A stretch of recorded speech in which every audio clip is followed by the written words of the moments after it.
The observation deck of the Celestial Mandate hummed with nervous energy as 200 cadets from 47 different species assembled for their final examination. Quinn stood among them, his human frame looking unremarkable compared to the towering Crethians with their forearms, or the crystalline Vexnari whose bodies refracted light into dancing rainbows. Across the sterile walls, the Academy's reputation preceded itself. Only 5% of applicants ever wore the silver insignia of a graduated tactical officer. The final test was legendary, rumored to break even the most confident candidates. Quinn had spent 3 years preparing for this moment, studying threat assessment protocols until his eyes burned and his mind felt like it would overflow with tactical data.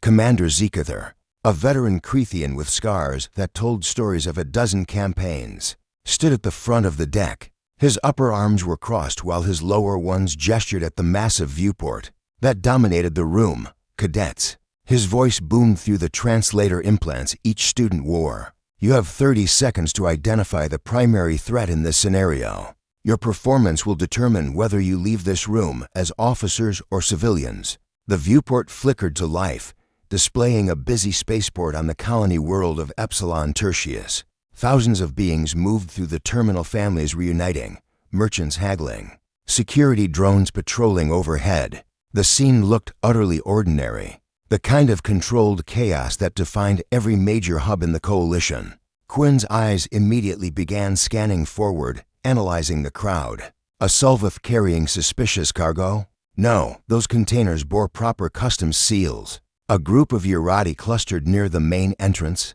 Normal, they were a social species that traveled in packs. His mind raced through every threat matrix he'd memorized around him. Other cadets did the same. The Crethians activated their enhanced optical implants, zooming in on distant figures. The Vexnari shifted their crystalline structures to process multiple light spectrums simultaneously. A Hynari cadet's antennae twitched as she analyzed thermal signatures through the screen. 20 seconds remaining. Quinn felt sweat bead on his forehead. There had to be something, a weapon, an explosive device, an unauthorized vessel approaching. His training screamed at him to look harder, to find the threat hidden in plain sight. 15 seconds. Behind all of them, unnoticed and unassuming, Olivia sat on a simple bench. She wasn't in cadet uniform, just maintenance coveralls, the kind worn by the dozens of technicians who kept the academy running. Her dark hair was pulled back in a practical ponytail, and in her hands, she held a data pad, seemingly absorbed in routine diagnostics. But her eyes weren't on the data pad. They tracked across the assembled cadets with the cold precision of a predator selecting prey. Her right hand rested casually near her hip, where a compact plasma disruptor sat in a maintenance pouch, completely unscannable due to its shielding designed to protect sensitive tools from electromagnetic interference. 10 seconds. Quinn's frustration mounted. He'd been trained by the best instructors, survived the grueling field exercises, mastered every tactical simulation. Yet the viewport showed nothing but ordinary chaos, unless the threat wasn't in the scenario at all. The thought struck him like a physical blow. 5 seconds. Every instinct told him to turn around. It went against everything they'd been taught. Never take your eyes off the primary threat vector. But what if the primary threat vector wasn't where everyone was looking? Quinn spun around, his eyes locked with Olivia's. For a fraction of a second, he saw the cold calculation there, the readiness to act. Her hand moved slightly toward the pouch at her hip before freezing. Time. Commander Zekather's voice shattered the tension. The viewport went dark. 200 cadets groaned in collective frustration, already anticipating failure. Quinn stood frozen, still staring at Olivia, his heart hammering in his chest. Zekather's mandibles clicked in what might have been amusement. 201 cadets began this examination. 200 failed to identify the threat. His four eyes swept across the stunned assembly. One human succeeded. Confused murmurs rippled through the crowd. Cadets turned, following Zekather's gesture toward Quinn, then following Quinn's line of sight to Olivia. Olivia stood, setting down her data pad. Her coveralls shimmered and dissolved, a holographic projection revealing the black and silver uniform of a master instructor beneath. The maintenance pouch at her hip contained no weapon, Just an empty holster designed to complete the illusion. Every single one of you. Zekather continued, his voice hard, assumed the threat was external.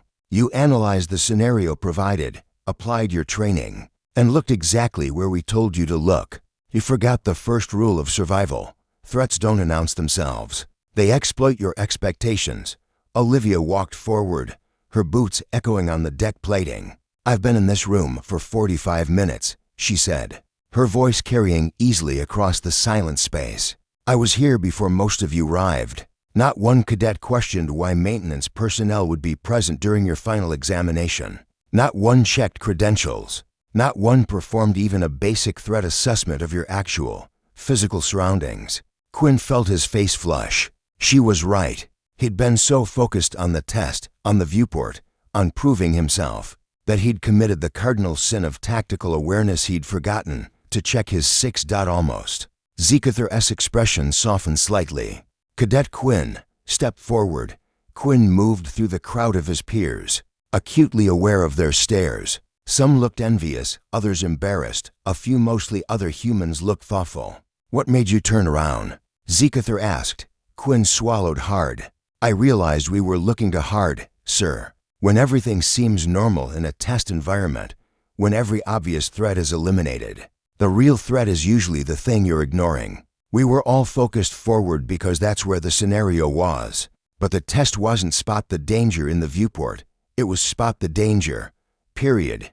Olivia nodded, a slight smile crossing her features. Humans, she said, addressing the assembled cadets, have a saying. The call is coming from inside the house. It means the danger is closer than you think, hidden where you feel safest. Most species have evolved to identify external threats, predators, environmental hazards, approaching enemies. Humans evolved in an environment where the deadliest threats often wore familiar faces. Commander Zekather placed a heavy hand on Quinn's shoulder. Cadet Quinn passes. The rest of you will retake this examination in 6 months. After remedial training in environmental awareness, dismissed. As the dejected cadets filed out, Quinn caught Olivia's eye again. This time, her smile was genuine, not bad, human, she said. Most people never look behind them until it's too late. Quinn managed a weak smile. I almost didn't. Almost, she agreed. But in tactical situations, almost is often the difference between breathing and dying. Remember that, he would. As Quinn left the observation deck, he made a mental note. In a galaxy full of species looking for threats in the stars, sometimes the most dangerous thing in the room was the one standing right behind you, waiting to see if you'd notice. And now, he always would.